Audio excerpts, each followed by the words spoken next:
Assalamualaikum warahmatullahi wabarakatuh. Sahabat, ketemu lagi dengan Cak Ndon, tukang membaca pengalaman orang. Hari ini sahabat masih meneruskan buku yang tidak kunjung selesai. Memang saya mencoba menikmati pengalaman teman saya. Saya mencoba menghargai pengalaman teman saya. Ternyata di situ ada banyak masukan untuk ke saya.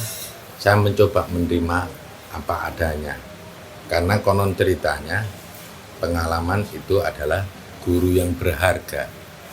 Dan pengalaman ini tidak disetting-setting sedemikian rupa, tidak. Tapi ini dijalani mengalir begitu saja. Nah, menurut saya pengalaman seperti ini pengalaman yang luar biasa. Saya mencoba menghargai apa-apa yang ditulis. Karena saya sendiri tidak mampu untuk menulisnya. Ada orang yang punya pengalaman menulisnya dan saya membacanya ya dengan senang hati. Siapapun yang punya pengalaman rohani, ketika saya disuruh membaca, saya suka sekali. Dan ini bukan pengalaman saya sendiri, pengalaman teman saya. Ya, pengalaman tentang buku-buku tentang roh alam. Wah, roh alam. Awal-awal saya roh alam. Saya juga bertanya-tanya. Wah, ini satu pengalaman yang luar biasa yang menceritakan tentang roh alam. Selama ini saya tidak berpikir alam itu ada rohnya. Yang punya roh ya kayak ya jasad Bani Adam, karena saya menggunakan satu bahasa wa nafakhtu fihi min ruhi, dan telah kutiupkan fihi ke jasad Bani Adam min ruhi, dari ruhku. Seakan-akan yang punya ruh itu cuman manusia aja. Ternyata ini ada roh alam. Ya, saya belum mengembangkan tentang Ruhul Kudus, roh suci. Ternyata juga ya ketepatan di manusia juga. Ya. Nah, saya juga percaya bahwa di iblis juga ada ruh. Saya juga percaya di setan juga ada ruh. Saya juga percaya di malaikat ada ruh. Nah, ini yang belum saya teliti, belum ada satu informasi bahwa Tuhan punya ruh. Nah, Tuhan suka meniupkan ruh permasalahannya. Ruh itu angin khusus. Kalau sesuatu yang ditiupkan dari Tuhan itu ruh. Ruh dari kata arif, angin. Berarti sesuatu yang ditiupkan oleh Tuhan adalah abab. Nah, berarti kalian itu ababnya yang Tuhan sudah sikat gigi atau belum, Tuhan yang barusan bangun atau belum. Ini guyonan aja, jangan diambil hati, jangan dianalisa yang tidak. Saya ngomong begini ini untuk ya tawaran untuk kalian lebih mengembangkan pikiran kalian. Baik, kawan-kawan, akan saya baca masih terusan konten yang kemarin. Ini masih satu cabang konsep Tuhan ya di satu kerangka raga. Sekarang judulnya Kembalinya Roh Alam.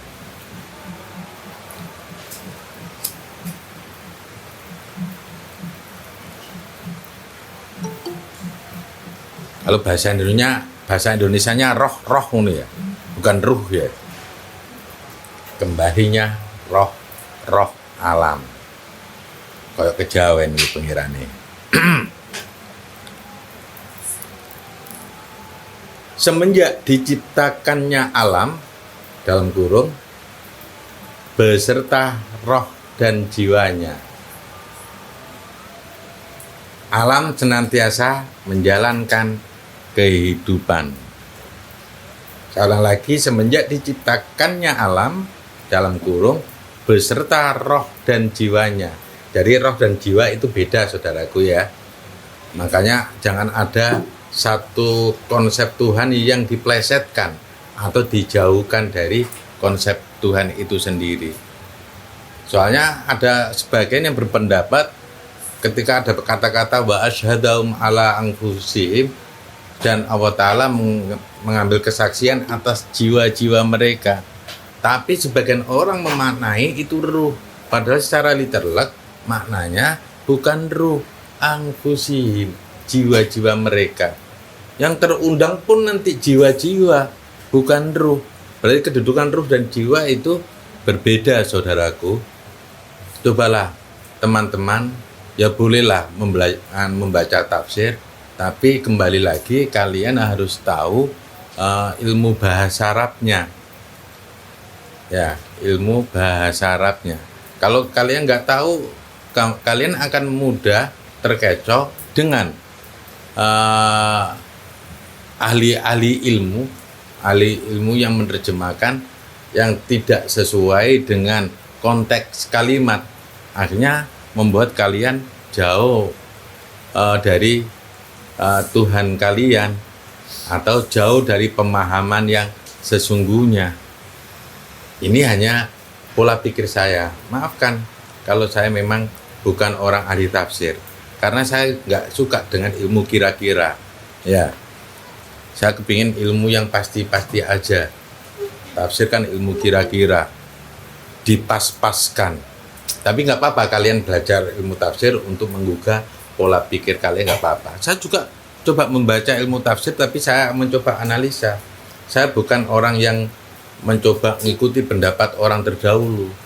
Orang terdahulu pendapatnya juga dipengaruhi oleh lingkungan di sekitarnya pada waktu itu. Perkembangannya juga tidak terlalu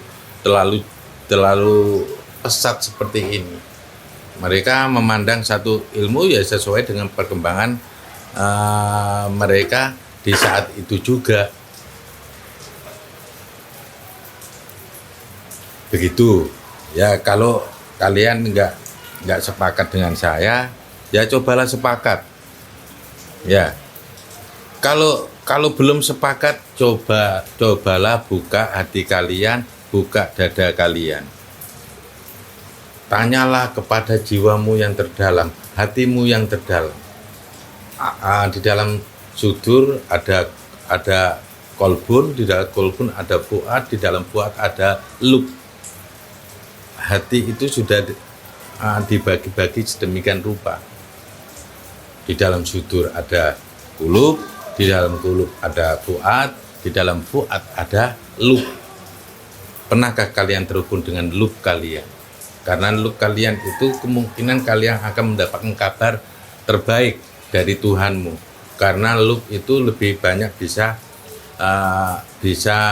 menangkap sinyal-sinyal Tuhan. Kalau kalian gunakan lub, mungkin kalian akan bisa sepaham dengan saya. Tapi kalau kalian menggunakan otak, maka otak ini banyak nafsunya, otak ini yang lebih banyak dimasuki oleh pemikiran-pemikiran negatif, pemikiran-pemikiran yang tidak terhubung dengan Tuhannya. Maka yang terjadi ya kacau. Apakah karangan kitab itu dari lub atau dari otak? Jadi sumber pikiran itu ada di otak. Sumber akal itu ada di hati. Begitu saudaraku. Mana yang kamu ambil? Dua-duanya bisa kalian ambil. Karena kita harus menjadi orang yang mempunyai sebutan akal pikiran kita yang sehat, akal pikiran kita yang jernih, akal pikiran kita yang bersih. Loh, kenapa saya ngomong ke sana ya? Ada kaitannya enggak dengan roh dan jiwa? Ini saya melebarkan sedikit, mudah-mudahan kalian juga memahami konsep menurut saya. Lah menurut saya ini belum tentu benar di mata kalian. Dan saya mencoba tidak memaksakan apa yang saya pikirkan itu harus kalian lakukan. Saya kepingin apa yang saya sampaikan analisa lagi. Kalau toh tidak cocok, nggak apa-apa, nggak harus diikuti. Tapi kalau tidak cocok, mencoba kalian bermeditasi. Apakah benar informasi seperti ini? Kalian jangan lekas percaya dengan apa yang saya omongkan. Karena ketika orang membuat YouTube itu sesuai dengan pola pikirnya sendiri. Apakah sesuai dengan pola hatinya atau pola pikirnya? Ini yang penting ketika orang membuat konten-konten di YouTube. Ini saya terpaksa menggunakan seperti ini daripada nganggur. Kali aja apa yang saya bahas ini bisa memasuki relung-relung pikiran kalian, relung-relung hati kalian, relung-relung perasaan kalian. Begitu saudaraku.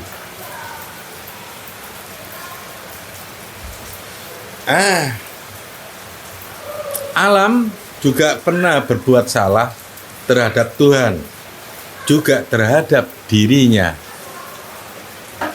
Alam juga pernah berbuat salah terhadap Tuhan, juga terhadap dirinya. Kita juga baru tahu bahwa alam juga pernah melakukan kesalahan kepada Tuhannya. Kesalahan apa? Boleh jadi ketika dia diciptakan tidak terhubung lagi kepada Tuhan. Mungkin ini yang mungkin dianggap sebuah kesalahan. Atau kesalahan yang lain, selama ini saya hidup malah membuat ketegangan kepada ciptaan yang lain. Mungkin ini dia merasakan kesalahan terhadap Tuhan. Mungkin konsep dia diciptakan oleh Tuhan berbeda, ternyata kenyataannya di konsep Tuhan dengan kenyataannya berbeda. Saya diciptakan oleh Tuhan untuk membuat alam ini damai, membuat Tuhan senang, tapi ini belum dilakukan, maka dia merasa bersalah kepada Tuhan. Juga terhadap dirinya. Dirinya yang bagaimana yang dianggap salah? Ya mungkin dirinya yang tidak sesuai dengan konsepnya. Dirinya yang masih juga marah kepada ciptaan yang lain. Ya, kayak bumi tidak suka dengan orang-orang yang berjalan dengan kesombongan di muka bumi. Mungkin ini kayaknya si bumi ini juga merasa dirinya sudah paling benar atau bagaimana sehingga menyalahkan manusia yang diciptakan lebih sempurna dari bumi. Boleh jadi seperti itu. Harusnya tidak menjustifikasi. Tolonglah saudara-saudaraku yang ada di muka bumi, biar kami tidak keberatan, ya berbuat baiklah kalian kepada bumi. Ayo sayangilah ciptaan-ciptaan Tuhan. Saya juga kan ciptaan Tuhan, coba disayangi. Kalau nggak disayangi ya nggak apa-apa. Kalau bumi bilang begitu akan juga lebih baik. Artinya nggak perlu sakit hati dengan manusia-manusia atau makhluk-makhluk lain yang berjalan, yang hidup di atas permukaan bumi. Alam tidak pernah mati. Alam hanya bisa kembali.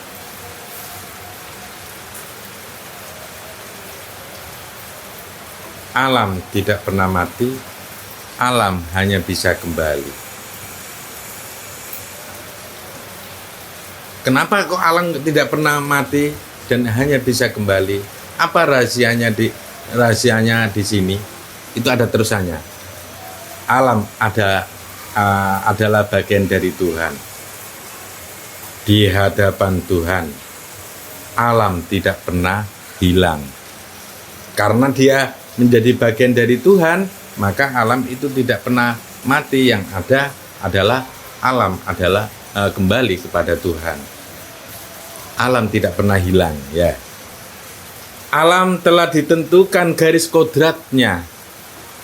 Yang ada dan seringkali terjadi adalah alam yang fana, alam yang rusak. Dalam konsep meremajakan, dia tidak menggunakan istilah bahwa alam itu akan fana. Menurut konsep meremajakan, alam itu akan fana, artinya rusak. Ya. Di konsep meremajakan tidak menggunakan istilah itu. Menurut meremajakan, alam hanya sedang proses untuk membenahi dirinya. Walaupun proses itu membutuhkan waktu yang lama, dan pasti dia akan beregenerasi. Baru tahu alam yang punya pola pikir alam itu fana, rusak, perbaiki pikiran itu. Alam tidak akan pernah rusak. Yang terjadi adalah alam selalu melakukan regenerasi. Regenerasi artinya nanti perbaikan-perbaikan alam itu sendiri. Mungkin orang mengatakan alam tumbuhan bisa rusak karena dibakar. Tidak. Sesungguhnya ruh dan jiwanya kembali. Dan satu saat akan muncul lagi di dunia. Ini kalau menurut Maha Meremajakan. Tetapi apabila itu masih saja terasa sulit, roh alam sedang mempunyai pembatas untuk bekerja melalui naungan dan perlindungan dari rancangan raga. Saya ulang lagi ini dari atas. Tetapi apabila itu masih saja terasa sulit, roh alam sedang mempunyai pembatas untuk bekerja melalui naungan dan perlindungan dari rancangan raga. Tuhan membuat rancangan raga ini sedemikian rupa. Karena di rancangan raga itu juga ada alam-alam di sana. Jadi rancangan raga ini juga disebut juga tempatnya roh alam, tempatnya alam juga. Mereka bersemayam di situ semua. Jadi otomatis mereka mendapatkan naungan dan perlindungan dari rancangan raga ini. Tuhan sudah berpikir sejauh itu. Bagaimana di akhir zaman nanti seluruh ciptaan akan kembali kepada Tuhan. Seluruh ciptaan akan bersatu dengan Tuhan. Seluruh ciptaan akan rindu kepada Tuhan. Dan begitu juga Tuhan.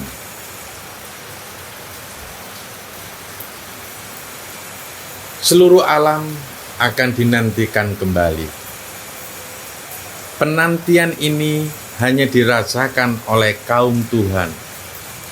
Ternyata Tuhan dikatakan kaum juga kalau orang itu tahu. Ya, ada kaum Tuhan, kaum malaikat, kaum iblis, kaum setan, kaum manusia, kaum jin. Tuhan termasuk salah satu disebut juga kaum Tuhan. Kalau sudah itu kaum, ya, makanya bahasa yang di Al-Quran kan seperti itu. Tuhan juga merasa dirinya kaum, karena sebelumnya sudah merasakan sendiri Tuhan itu. Ya, sesungguhnya Allah Ta'ala tidak akan merubah kaum selama kaumnya tidak merubah dirinya sendiri. Begitu juga Tuhan.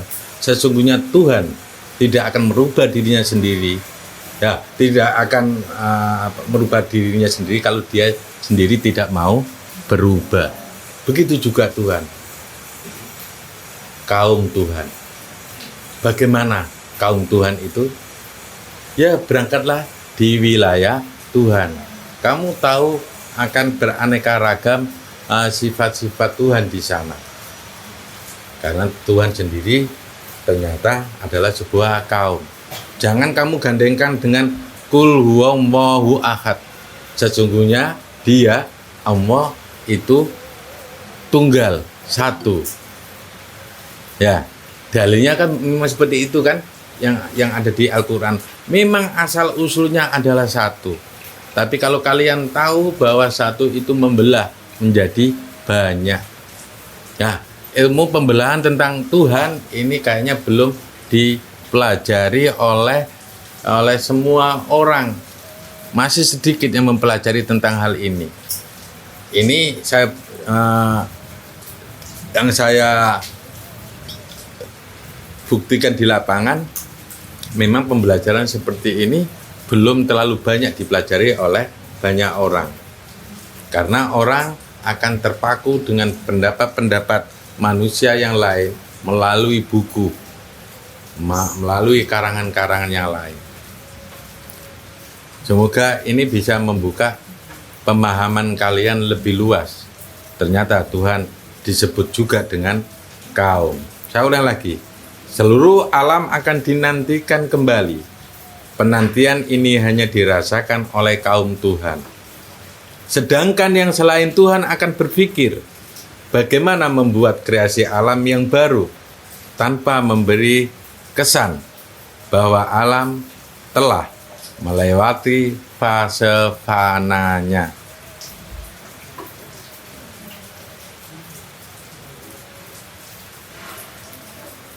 Kembalinya roh alam adalah mengenal Tuhannya. Mereka mengetahui apa yang semestinya dimanfaatkan dari Tuhannya. Saya ulang lagi, mereka mengetahui apa yang semestinya dimanfaatkan dari Tuhannya. Mereka siapa? Roh alam. Makanya kembalinya roh alam adalah mengenal Tuhannya. Dan ini menjadi satu PR bagi WD di sana untuk mengantarkan roh alam kepada Tuhannya. Atau orang-orang di sekitar WD itu juga mempunyai tugas akan hal ini.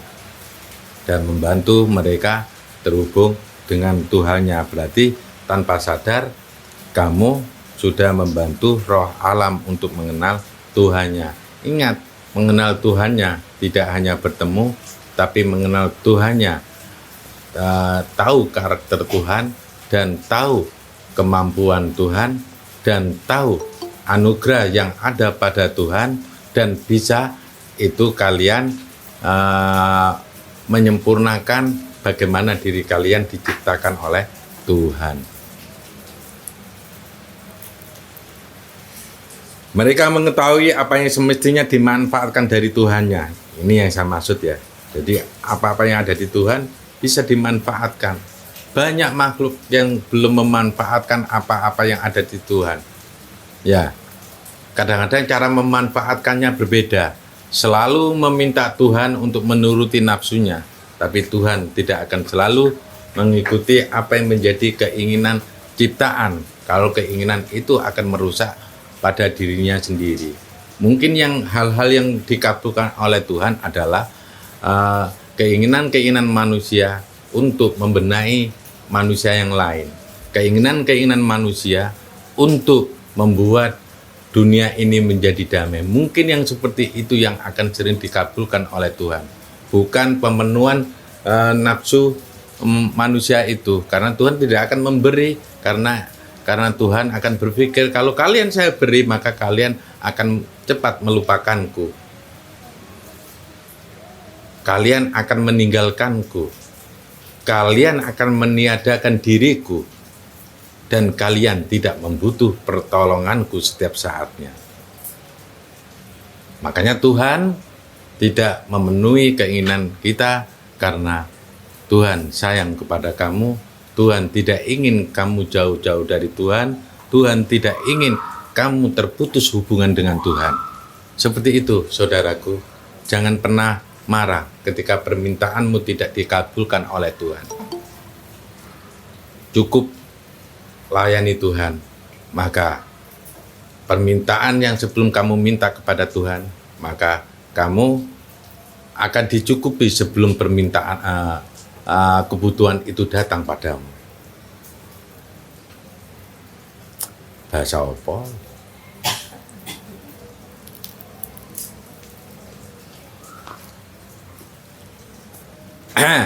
Mereka mengetahui apa yang semestinya dimanfaatkan dari Tuhannya. Ya, tidak hanya mengenal kepada Maha meremajakan saja.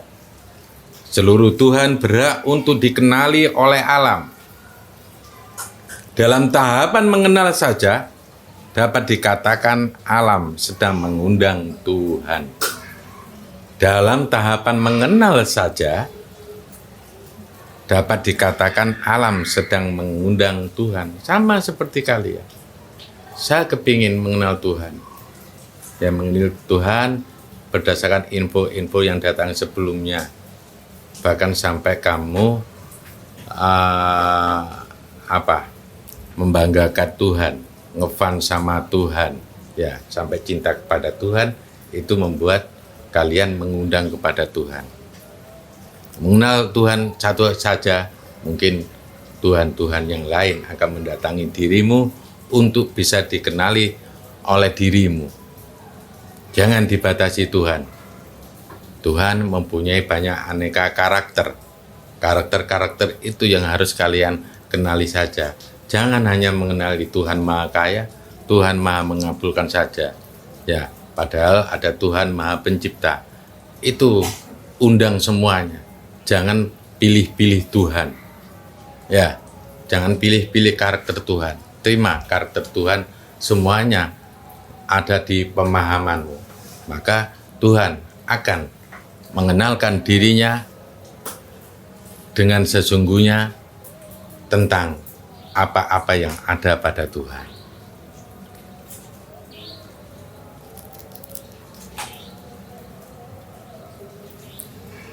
Dalam tahapan mengenal saja dapat dikatakan alam sedang mengundang Tuhan. Sedangkan kembalinya roh-roh alam adalah manakala Tuhan kembali kepada mereka. Lucu kan? Sedangkan kembalinya roh-roh alam adalah manakala Tuhan kembali kepada mereka. Jadi Tuhan kembali kepada siapa mereka? Roh-roh alam. Kemarin ada satu sebutan roh-roh alam itu sebagai adiknya Maha Meremajakan. Betapa Tuhan mau dikenali, maka Tuhan akan mendatangimu. Jangan takut kepada Tuhan. Tuhan itu tidak perlu ditakuti. Kalian berdosa pun silakan menghadapi Tuhan. Karena kamu butuh penghapusan dosa-dosa kepada Tuhan, bukan pada pengakuan dosa. Boleh kamu melakukan pengakuan dosa, cuma permasalahannya dosamu akan terhapus atau tidak, yang tahu adalah Tuhan. Kalau kalian kepingin tahu dosa-dosa kalian terhapus, datanglah kepada Tuhan yang menghapus dosa. Jangan Tuhan yang suka memberi kekayaan, bukan tugasnya. Tuhan mempunyai tugas masing-masing.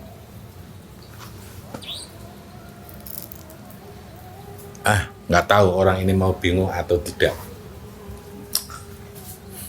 Rancangan raga yang terisi dengan konsepku Maha Meremajakan menjadi jalan kembali. Rancangan raga yang terisi dengan konsepku Maha Meremajakan menjadi jalan kembali. Ada jalan kembali. Baru sadar ini, ada orang-orang yang menyadari bahwa saya akan pulang kampung halamannya, mungkin di rancangan raga ini menjadi pulangnya kalian. Itu jalan kembali menuju Tuhan. Ini sudah ada sebagian sudah tahu orang-orang rohani itu. Jalan kembalinya ada pada rancangan raga tersebut. Dia akan menyelesaikan segala persoalan yang menghambat kembalinya Tuhan kepada alam. Jadi raga yang terkonsep itu memang akan juga dijadikan tempat kembalinya Tuhan. Kemana? Ke alam, keciptaannya. Makanya harapannya di akhir zaman ini bukan kehancuran datangnya Tuhan, bukan untuk menghancurkan alam, tapi membenahi alam, tapi membuat alam sebagaimana diciptakan dulu. Kalau damai harus lebih damai, kalau sejahtera diciptakan mulai damai harus lebih damai, Terus kalau sejahtera akan lebih sejahtera.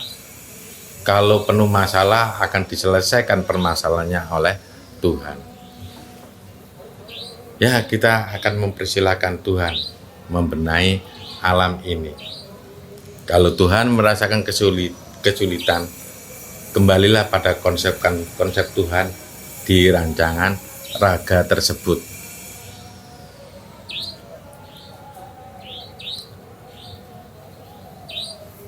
Yang perlu digarisbawahi, Dia akan menyelesaikan segala persoalan yang menghambat kembalinya Tuhan kepada alam. Kemarin ada satu pengalaman proses itu, ada Tuhan sulit untuk kembali ke ciptaan.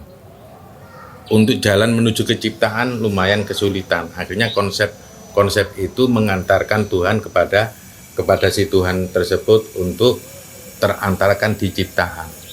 Nah, ternyata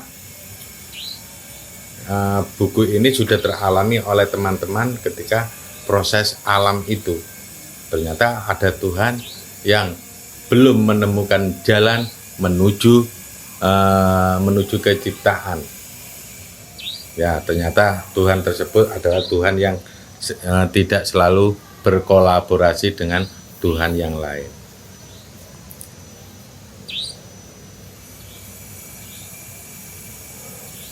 Mari menyadarkan Tuhan terhadap alamnya. Mari menyadarkan Tuhan terhadap alamnya. Kenapa ada bahasa seperti ini dari Maha Meremajakan? Mari menyadarkan Tuhan terhadap alamnya. Karena tidak semua Tuhan sadar terhadap apa yang diciptakannya sendiri. Harusnya sudah saatnya Tuhan menyadari diri untuk alam-alam yang pernah dikonsepnya. Harusnya tidak hanya mengkonsep aja, tapi harus membenahi konsep-konsep itu sehingga konsep yang sudah dicanangkan itu menjadi lebih baik. Harusnya ada instalan ciptaan oleh Tuhan itu sendiri. Tuhan jangan sampai menciptakan setelah itu tidak memperhatikan, tapi mencoba Tuhan kalau menciptakan diamati ciptaan itu, diobservasi ciptaan itu, setelah itu banyak dibenahi atau diinstal lagi. Nah, akhirnya apa? Ketika Tuhan tidak melakukan seperti ini, maka yang terjadi adalah kematian, membawa konsepnya kembali. Kenapa tidak diperhatikan konsepnya itu pada waktu konsep itu sudah mulai di alam semesta? Harusnya Tuhan terus mengawasi dan membenahi mainannya itu. Harusnya lebih canggih dan lebih canggih. Jangan ditunggu mainannya itu mati dulu. Perbaiki konsepnya ketika berada di alam seperti itu. Mari merubah alam agar Tuhan diberi kemudahan mengendalikan alam. Mari merubah alam agar Tuhan diberi kemudahan mengendalikan alam. Artinya mari merubah alam di sini, alam ini, roh alam ini diajak untuk mengenali Tuhan yang seperti keterangan di depan. Ini termasuk perlu ada mindset mereka perlu dirubah, jiwa-jiwa mereka perlu dirubah, dikasih pemahaman. Ayo kembali kepada Tuhan. Kalau kalian mau seperti itu dan kembali kepada Tuhan, maka kita akan mudah dikendalikan oleh Tuhan. Harusnya seperti itu. Ciptaan Tuhan harus menyadari akan hal ini. Mari merubah alam agar Tuhan diberi kemudahan mengendalikan alam. Kalau mereka tidak dikembalikan kepada Tuhan, maka Tuhan sulit untuk mengendalikan alam. Tulisan ini dibuat sengaja diperuntukkan untuk seluruh roh alam, juga alam itu sendiri. Kami sekedar mengingatkan, Tuhan sedang melakukan penantian. Alam sedang mencari Tuhannya. Konsep Tuhan Maha Meremajakan akan mengingatkan tentang alam, tentang tujuan dan keinginan mengapa alam dibuat. Saya ulang lagi, konsep Tuhan Maha Meremajakan akan mengingatkan tentang alam, tentang tujuan dan keinginan mengapa alam dibuat. Kadang-kadang kita diciptakan oleh Tuhan dan diturunkan ke bumi, kita nggak sadar kita ini mau ngapain di bumi. Nah, mungkin konsep Maharemajakan ini akan menyadarkan kita semua. Makanya ciptaan-ciptaan ini sekedar harus memahami bagaimana dirinya diturunkan di alam semesta. Kalian harus mengenal kepada Tuhan kalian, agar kalian tahu rambu-rambu Tuhan membuat diri kalian turun ke bumi ini. Makanya ada konsep yang ada di rancangan raga ini. Semoga apa-apa yang disampaikan oleh konsep rancangan raga ini akan menjadi pengertian dan pemahaman terbaru untuk setiap ciptaan, agar mengerti tentang pertemuan dengan Tuhan. Jangan sampai pola pikir kita tidak bisa ketemu Tuhan. Kita diciptakan Tuhan dalam rangka untuk mengenal Tuhan. Siapapun diri kalian, apakah kalian alam setan, alam jin, manusia, iblis, malaikat, kalian diciptakan untuk mengenal Tuhan. Mengenal Tuhan adalah hak kalian.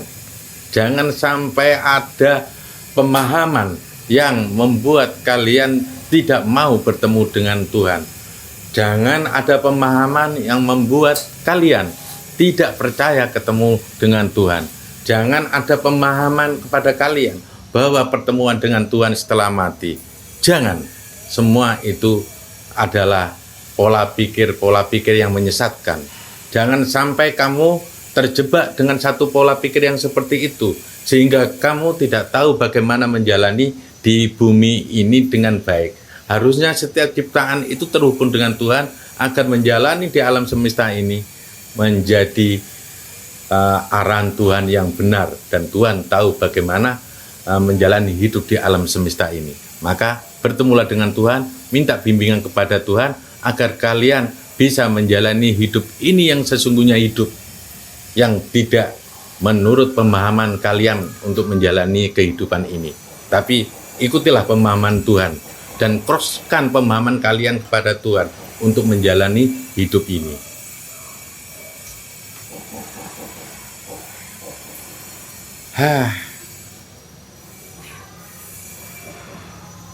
Ini masih dilanjutkan atau tidak? Oh, kurang sedikit ya?